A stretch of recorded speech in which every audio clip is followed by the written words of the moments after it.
Hey, this is Noel from Home Hunter Report, and this is the virtual property consultation for 72 Corrib Road, Terenure, which has been sold by Sherry Fitz for 595,000, and it's got a BER of C3. So, very first thing we're going to do before we look at the Home Hunter Report is just have a browse through the estate agent listing to see what we can spot on this. I know Sherry Fitz are pretty good with their listings. They put a lot of information in here, and they put a lot of photos in, and they usually have one or two good floor plans with it as well. So we're going to have a quick look at them. The other thing to note here is in the description and the summary document we send you will have instructions on this as well. But in the summary, they give the BER number, which means we can look up the full BER Advisory Report, which is pretty useful. We'll show you that now in a minute. So first thing on the description. So nice description of the property. Nothing really jumps out in this part. A few items to note further down is the bedroom tree size, which we'll touch on in a minute. And there was a note about the attic. It's not converted, but it does seem to have a floor and a window, which is pretty useful. It makes storage much handier than if you don't have those things. And as somebody who lived in an attic with absolutely no, or lived in a house with an attic with absolutely no floor for years, I can attest to that. So we're going to have a look through the photos and I'll point out some of the details. But very first thing, let's jump back and have a look at the floor plans. So a couple of notes here. First of all, very nice sized living room downstairs. The kitchen diner at the back is quite large, but it's very long and narrow. Narrow or short of depth, depending on what way you're looking at it. But it's only 2.2 meters wide, and I'll show you the images of why that could be an issue now in a moment.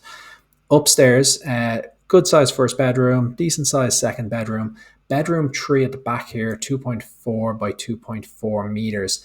Now, if this house was built after 1993, when the building regulations were updated, they wouldn't have been able to class this as a bedroom because it's under 7.1 square meters. So it is on the small side. You'll see a photo of it on the estate agent listing now in a moment. It is on the small side, and once you put a single bed in here, you might fit a chest of drawers or a small wardrobe, but then you're going to be kind of crowded out for space. But it's perfect for things like a nursery or for extra storage, or some people use them as offices. So you'll see some photos of that now in a moment. So, nice big wide side entrance as well, which is very, very useful. So let's have a look through the property. So, this was the nice size sitting room. Now, this is the kitchen I mentioned. And this is the main part of the kitchen where the sink and cooker is. And you'll see on the right here, there's very little counter space. And then to counteract that, I suppose, they put on the other side of this long, narrow room, they put another counter over here. And you can see how they've kind of tried to be sensible about this. They have, it looks like their fryer, their toaster, and there's maybe a coffee machine there as well. So they've kind of separated the kitchen. They've put some of the utilities over this side and given themselves an extra bit of storage and an extra bit of counter space, which is pretty useful. If you're like me and you spend a lot of time in your kitchen, you need a lot of counter space. So I think that's why they put that in over there, and it's pretty handy. But the main part of the kitchen here, you can see, is quite cramped because it's tucked away in the corner, and from the back wall to this wall here is only 2.2 meters. And then I presume this tall cabinet here houses the fridge. But there is lots of opportunity to change this around and lay it out differently. So that's just one thing to note. Then if we go and have a look at the small bedroom, which is this one here, and the Magic Estate Agent camera, a nice wide angle camera, makes this look a lot wider than it actually is. But this is a 2.5 by 2.5 square meter bedroom. So you can see they've got the bed, they've got the desk, and after that, there's very little floor space in here. So it's a small box room, but it still does the trick as a single room. So let's jump on then. Bathroom, depending on your taste, possibly in need of modernization.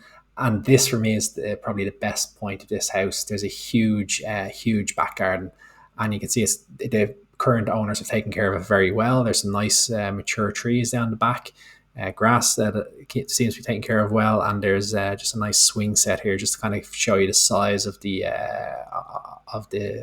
space here. And then if we go back and have a look back at the house, this is where you can see the window. So they don't have the attic converted. Even if they did, because it's the roof is at an angle here, it'd be a very small space. But they have a floor in it, and they have a window, which means for storage, getting up and down, it's very, very handy. And the other nice thing here is there's lots of potential here to extend. So because you've got even though you've got a small kitchen, in the future, if you ever wanted to extend, there's lots of room here. And because it's to the rear of the property, it means you can extend up to 40 square meters without planning permission as well. Now, make sure you get an architect to design that up for you, but once it's under 40 square meters, under a particular height, you're going to be able to do that without planning permission. So it just makes extending a little bit easier. So lots of great potential here with this property. Then if we go on and look, just picture the green space out the front, which is another big key selling point for me. I've got 4 young children, so for me this would be a huge bonus to have this green space out there. And then back to the floor plans. Okay, so now we're going to have a browse through the Home Hunter report, and I'm going to be sending you a copy of this as well. So I'm not going to read every single little bit of it, but we're going to scan through it and pick out some key information, just things that you need to be aware of if you're going to proceed with this property. So we'll have a look at the BER Advisory Report in a moment, but I wanted to start off with the local property tax. So if the property sells for the asking price, which was 595, yes, my memory isn't gone that bad. If it sells for 595, it's going to fall into this band here, which means it's 585, which is the normal rate per year. But all the Dublin councils give a 15% reduction on this, so that puts it at about 498, I think, just under €500. So when you kind of take a step back, that's just under €10 per week for the whole year would be your property tax. So it is a significant chunk. You're paying €10 every single week, just pure tax that just goes straight to the local authority. Then we're going to look at the freehold status. This property is not registered, and because of that, I did have a look on LandDirect, and this is it on the corner here, and this one is not registered. That means before the sale is complete, your solicitor, when you go sale agreed, your solicitor will likely push for the vendor solicitor to produce a land registry map and have it submitted. Once the map is submitted, it would show up on this site, and you can buy it. But it looks like the properties are already well defined here. There's this green area here, and so that can mean a number of different things on these maps, but that's part of the reason why it's important that your solicitor would do this. But solicitor is going to know what they're doing during sale agreed, and they'll already be on this. I'll show you what those boundaries would look like now if we go to the Google satellite view. So here's the property here, and those boundaries, let's start off at the front corner of the wall here, and we'll just jump back. We know it splits right through the middle of this shed. That's a double shed for both neighbours. Then it goes right to the back wall. Then it extends about halfway along this land here. And then it goes all the way back out to the front wall just here. So we can see that's roughly what the boundaries would look like. And there's no kind of overhanging properties. There's no neighbours extensions, for example, that are built and overhanging this. And the boundaries do seem to be well defined. So it's not likely that there'll be any problems with this, but your solicitor will still do the due diligence during sale agreed. So when you hear your solicitor say, if you go sale agreed on this and you hear your solicitor say they're waiting on a land reg map, it's no need to panic. It's just that they're doing their due diligence and making sure that everything is registered as it should be. So that's the boundaries on the LandDirect map. So let's jump back to the Home Hunter report, and we're going to go down to the planning information. Now, I looked this up on MyPlan as well. There's no planning applications related to this property for the last or as far back as 2010. Now, your solicitor may ask the vendor solicitor for a planning search to be done during sale agreed. Again, that's pretty normal. And the person doing the planning search would actually visit the local authority planning office and look for documents right back to the beginning of time. I think this property was built before planning regulations came into effect, and so they wouldn't need an original certificate of compliance with planning. I'll double check that in a moment on the BER Advisory Report. Then we go on to the property price register. So it looks like houses on this road don't pop up very often. There's only been a few sold in the last couple of years. 95 Corrib Road for 483,000 and 146 Corrib Road for 440,000. Sometimes you get lucky, and if you take the address and put it into Google, sometimes you find details of an old estate agent listing. So you can see the old listing here. No, that's not it. Yeah, it is for the old listing, but it's just going to bring up their Terenure properties. So sometimes you can get lucky and find the old listing details, but at a minimum, you click on the street view, have a look at the property, and see if it's comparable to yours. Sometimes they are, sometimes they aren't. But that's a kind of handy tip to kind of go in and look at the other properties around, see what they're selling for, and that gives you a sense if what you're paying for the property is kind of in line with the market, with the going market. But because this was over 2 years ago now, it's kind of hard to compare because the market's kind of been so not volatile, but it has gone up over the last few years. Now let's jump onto the next section, and this is the BER information. So first of all, this property was a let me just remember, it was a C3, and it was 74 square meters. So not the BER, the SEAI produced this table last year based on estimated energy rates, and for a property under 100 square meters, and that with a C rating, you're looking at about €1,300 per year in your energy cost to heat the home.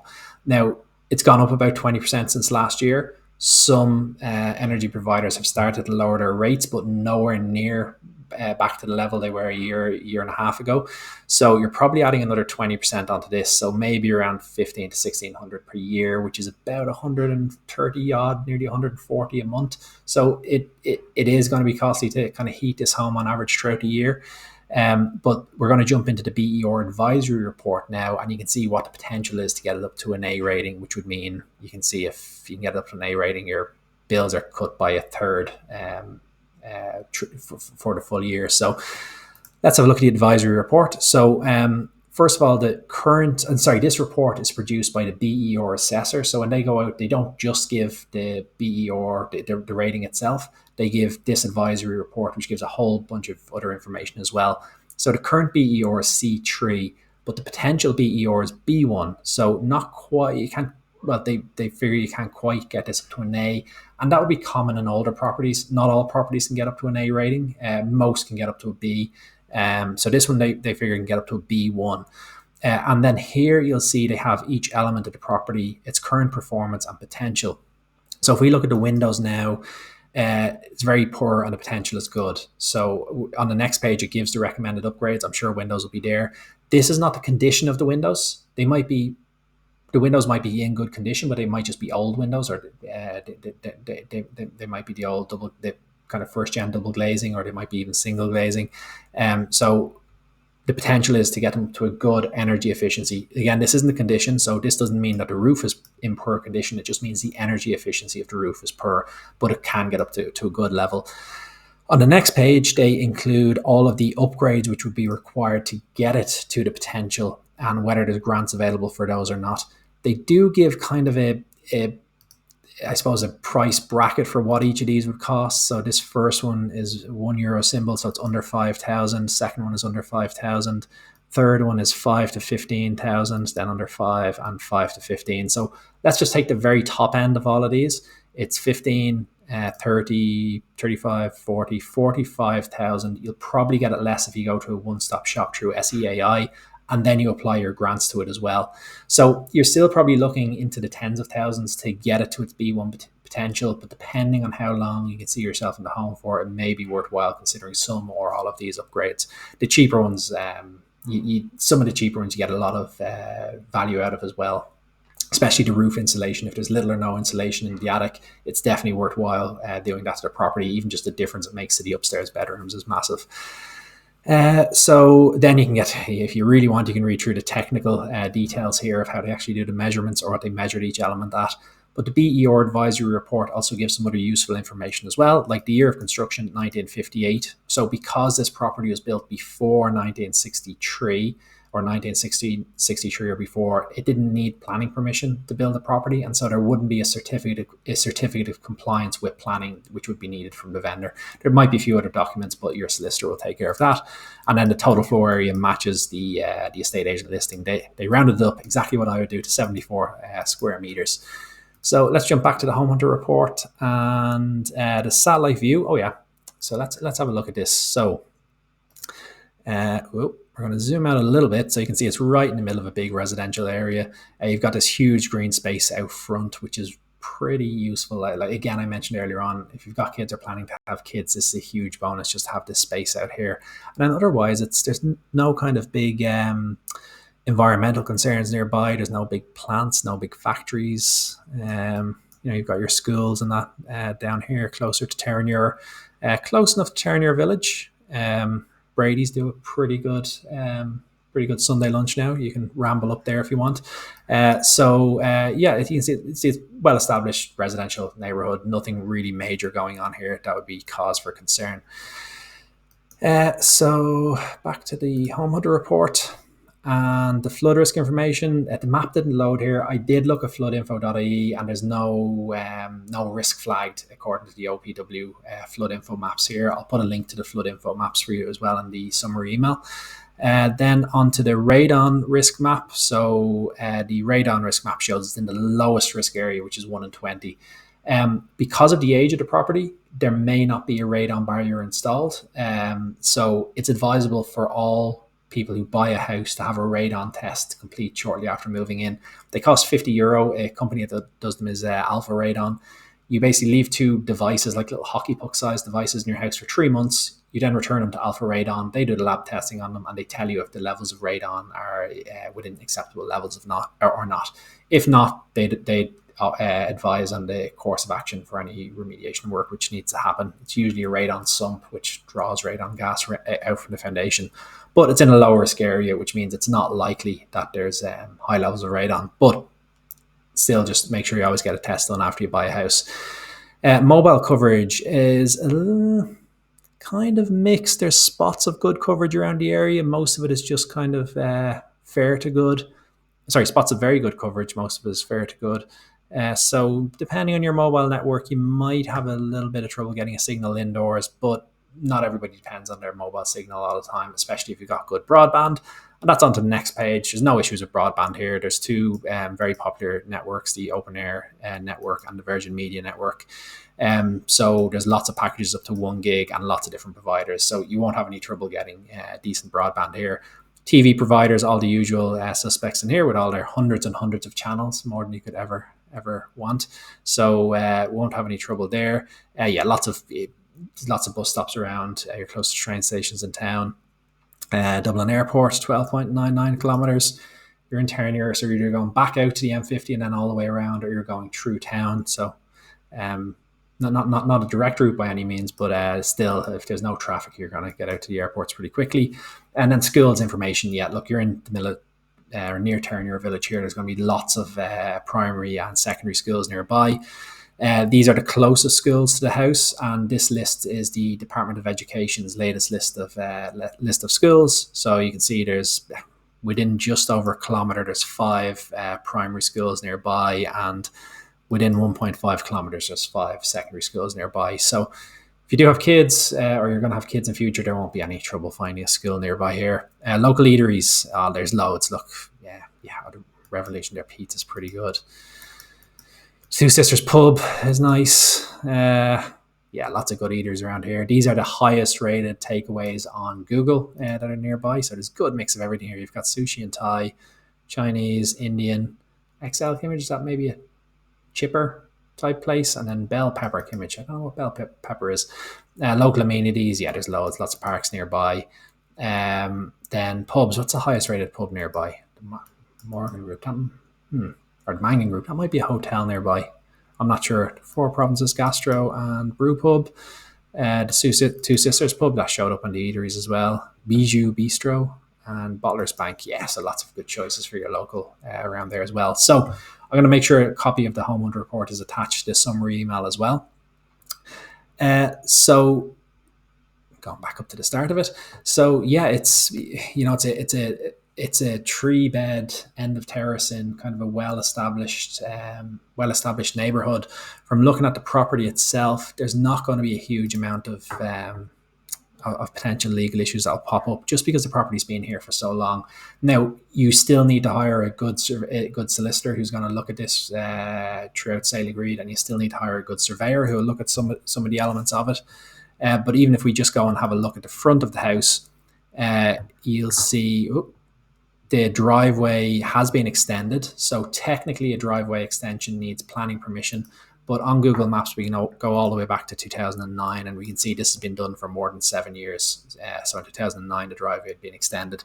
So once it's been done for more than 7 years, no enforcement orders can be placed against it.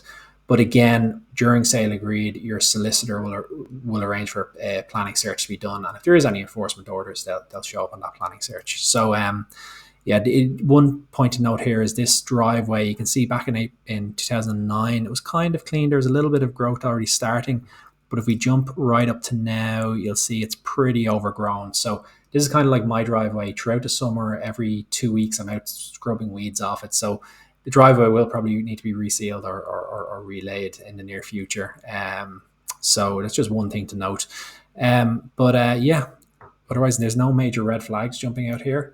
There's nothing that a solicitor wouldn't take care of. Your surveyor, when they go out to the property, they're going to be having a closer look, and they will flag some items, like see the windows upstairs, because there's only the top windows. There's no windows that open wide enough to allow escape or a means of escape in case of emergency. So that type of thing will be flagged on your report, so on your survey report. So it would be recommended that the windows need to be replaced to comply with new fire safety regulations. So it would be this style of window here that opens up to a wide enough opening. There's I can't remember the exact number. It's about 600 mil wide or something like that. It needs to open. So your surveyor's report will flag items like that, but with any older property, that's kind of just part of the game. There's nothing unusual there. So all of the notes I covered there will be included in the summary report. If you have any questions at all, just reply to the email and let me know. I can look into them for you within my means. I can jump on a quick call with you, whatever's most convenient for yourself. Otherwise, I hope you found this useful, and yeah, have a good day.